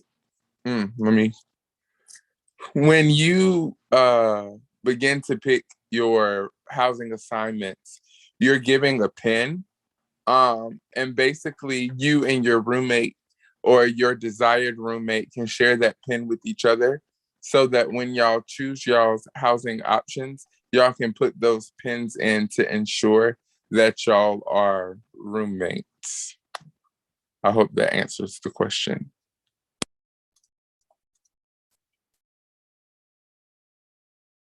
All right, and there's another question. Are we still having GHO this year? We are, and it's open to everyone, not just North Carolina A&T students.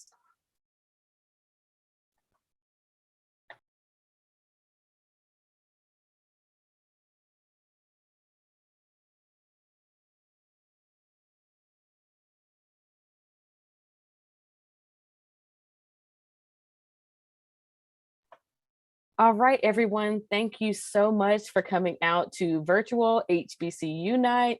We really enjoyed having you.